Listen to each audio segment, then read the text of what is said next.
Yo ho ho ho!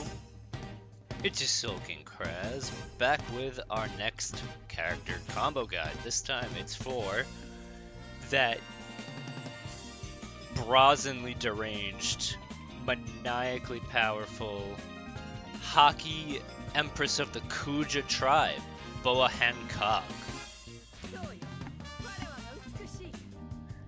We respect the name around here, that's right. So this warlord is a technique type, and like all technique types, this means they have a unusual amount of crowd control. And this is good for Hancock because a lot of Hancock's moveset is more focused on narrow burst damage rather than large area of effects. So in order to compensate for that, we need strong special skills that have a devastating amount of damage and a decent amount of range to help Boa keep up with their normally problematic kill count. So, to further help out, one of Hancock's big burst potentials is that she has a debuff that petrifies enemies. She uses her Devil Fruit, turns people to stone, simply by attacking them with her light string while you're in full force burst. So the name of the game with Hancock is going to be generating a lot of uptime with force burst, getting enemies petrified, and then shattering them, dealing additional burst damage. For your skills, you just want your core 4, your usual cheat death, force burst enhancement, hero strength, and stamina management. The peak stamina management for her will be burning resolve, so that you can do a lot of dash cancels and combo in your melee strings more efficiently. You'll also want to use X attack enhancement because, as I was mentioning earlier, while you're bursted, your X string will consistently petrify targets. So this will also allow your X string to do a little more damage as well. Now, other skills like Shatter will help with damage as well. Power Overwhelming will help you with that armor break. Hancock does not have any means of cheating through armor bars, unfortunately. So the best we can really do is to just further boost her light string. Concentration will help with the special skills. Tenacity will make sure you don't get staggered as often. Specifically level 5 though. Level 5 Tenacity is the key here. If you don't have the DLC, don't really bother with Tenacity ever. That's kind of a rule of thumb. Tenacity is only good at level 5, oddly enough. So it's not a high priority skill, but if you have the ability to use it at level 5, it is almost game-changingly effective on everyone. Almost everyone. Loki characters are a different matter entirely. Moonwalk is another not super required skill for Hancock, but will help with your reliance on melee range combat and power dashing. And then Devastating Impact just for a little more armor breaking for good measure. Now,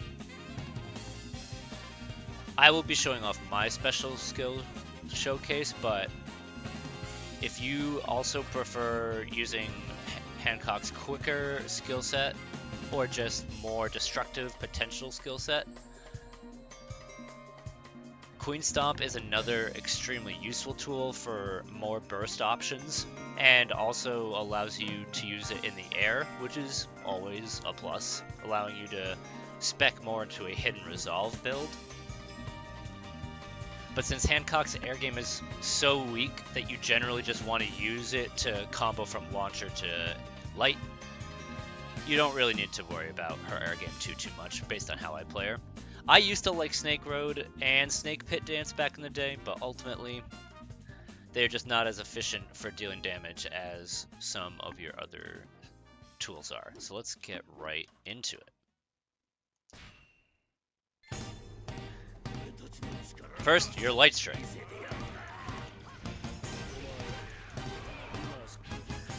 That sends a little bit of knockback, and when you're in your force burst, every single hit in this string will petrify your target each time.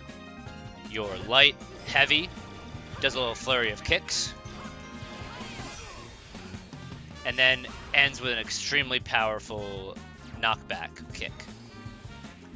If you combo out of it with careful timing, you can focus just on the burst damage from the kick. But it takes a bit of practice. And even with practice, you'll still get it wrong every now and then. But getting this out fast is extremely effective for burst damage. Now your light, heavy string. This is how you're going to really want to chip away at armor bars with Hancock. And then it also combos nicely into her tech type cancel, which is this, we'll just do that on the kick. Her tech type cancel is the Snake Pit Dance Junior. Snake Pit Dance Junior will group your enemies to you faster. Now your light, heavy string does a little pistol kiss barrage. This is actually solid at area of effect damage and petrifying. And then you get a little flourish at the end as well with her signature taunt. But as you saw me doing earlier, if you do the light, heavy, and then do her cancel out of it, the petrify still happens uniquely enough. Now her light, 4. 1, 2, 3, 4 lights into her heavy. She pulls her snake back into a crossbow. 2, 3. Let's do that with the tech type cancel trick.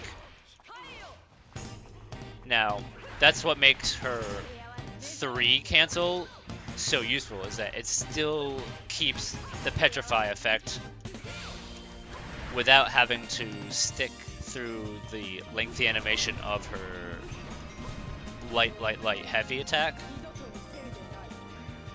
Now, her launcher is just this quick little backflip. Launchers are always powerful on everyone, always want to use them. However, the rough part with Hancock is that her air game is extremely limited to just these 2 attacks. So, her light is this quick dive back to the ground. Her heavy will also dive you back to the ground, but that little pause in the air will actively leave you hanging and subject to a potential knockback. So you really just want to go with the faster light, especially since with that full force burst mechanic, when I said every light attack, I meant every light attack. So we'll show that off on this crowd of enemies here.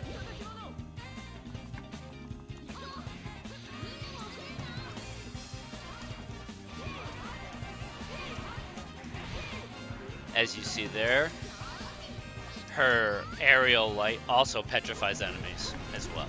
Extremely effective.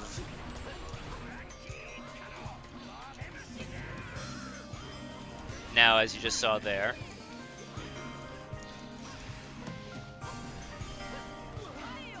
all of Hancock's heavy finishers shatter petrified targets. This also goes for her aerial heavy as well.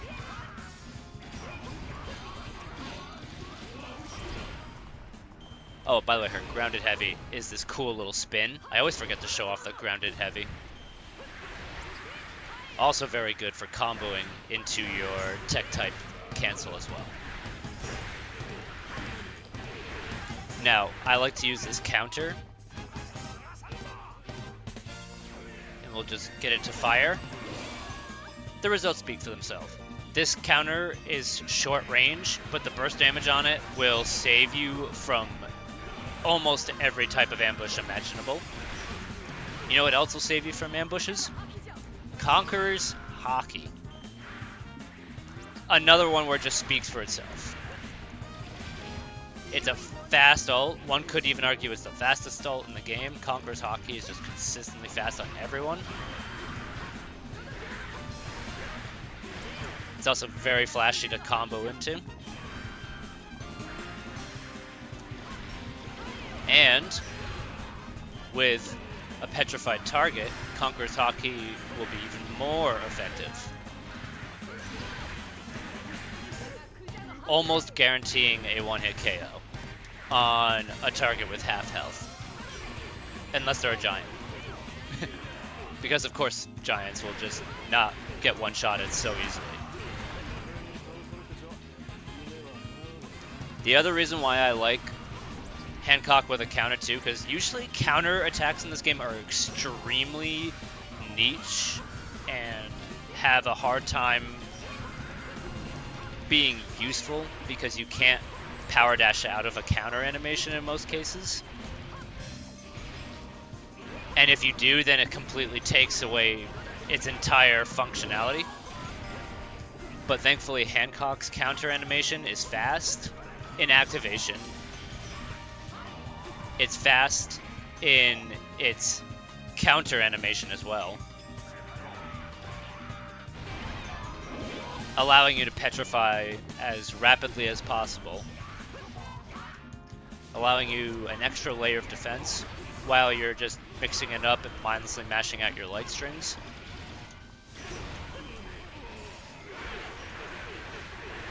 Because Hancock's attacks also do require a lot of maintained combo strings without being interrupted. 1, 2, 3, 4. Even this move doesn't necessarily come out fast. Requires a long time. This one right here, you're just sitting there, kind of arrogantly whipping them with your pet snake. This one, you're literally just waggling your leg in front of them. Like, they can stagger you so easily without this counter. And if you don't have Tenacity, then it's even more likely to happen, by the way.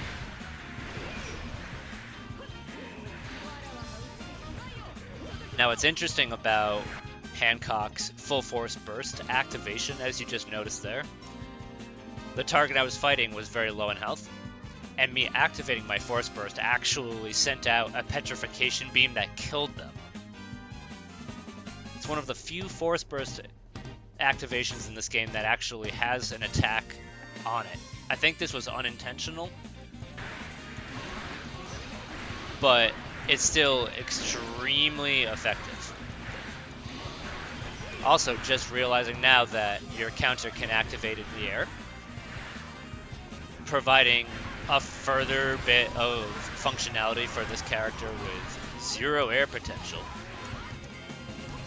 And I say that forgetting that Perfume Femur can also be activated in the air as well.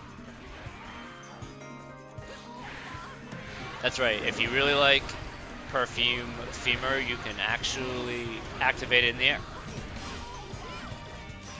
The only problem with Hancock's air game is that it is horrible. Her air game is so bad.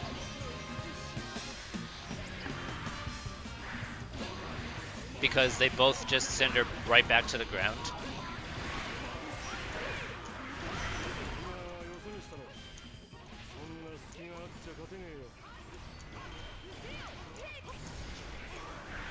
Although if you're not in your force burst, I suppose this strategy can perform some kind of flashy goofiness.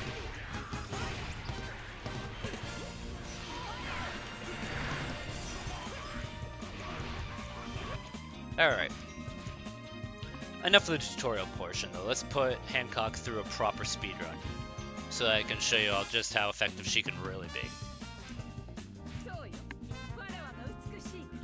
So now that you know the basics, what's really going to carry you to victory with Hancock is an understanding of how to mix up her unique air game with her unique debuff.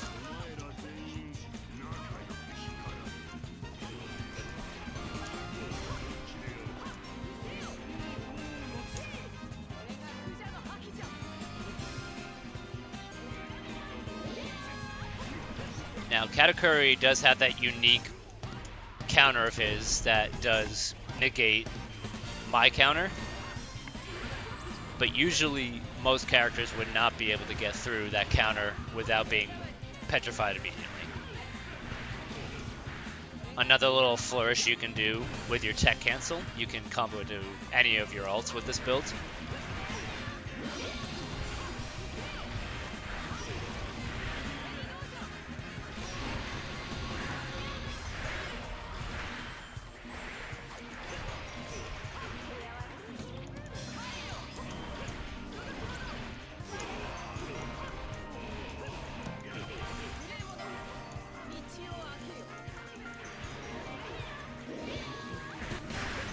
And even the Great Whitebeard himself can't help but be taken by my beauty.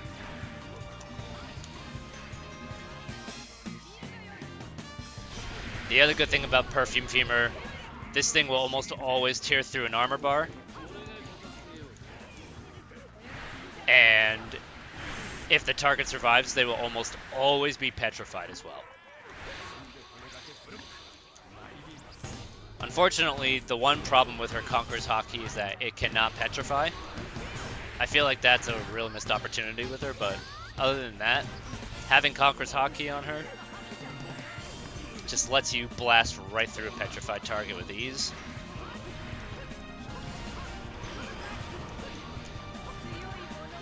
The way she has that unique movement pattern on her grounded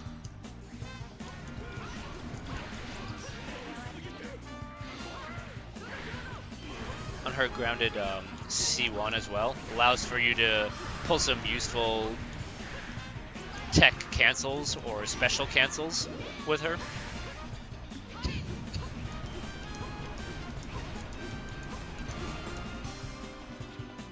Yep, 1600 kills in under 3 minutes is pretty solid.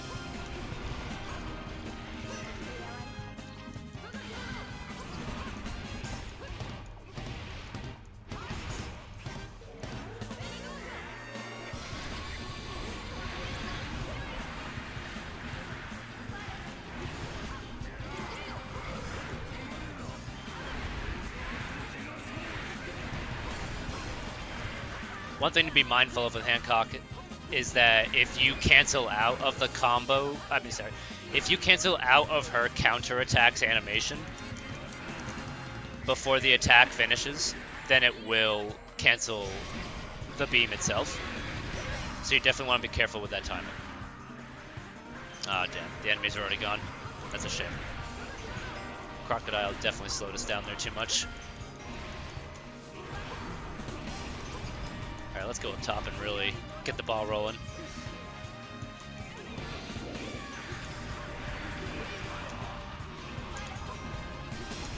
The counter's animation is also, like, it feels like it's only frames large. Alright, well, one thing that is good to show off, actually, with Luffy cannot be petrified by Hancock. I believe it is Luffy, Chopper, and Okiku are the only characters who cannot be petrified by Hancock. But I could be wrong about Okiku. I think I just read that online somewhere.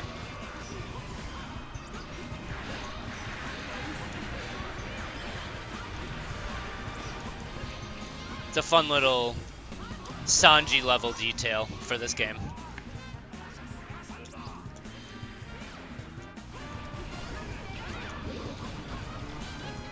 So a useful thing for characters like Law is to avoid spamming a, if you have a Logia character like Law petrified, what's useful is to cancel out of your light animation right before that spin animation chain finishes up, and you can just keep them petrified indefinitely. If you don't feel like dealing with a Logia, and if you're just trying to speed run through, there's no shame in just stun locking them until they die.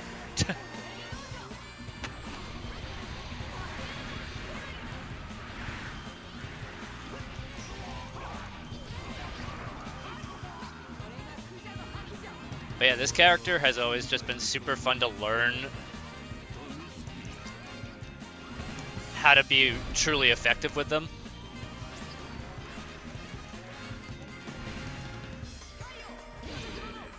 And And I've logged a lot of hours with Hancock as a result of their unique blend of heavy ground gameplay, but also minimal implementation of their aerial mechanics. And look at that, 1,000 kills a minute. Now granted, 1,000 kills a minute with all of the DLC updates. Prior to the DLC updates, you probably need about another 45 seconds on that timer. But you'll love to see it. Coming up next on our character guides, we will be taking a look at Marshall D. Teach. Stay tuned.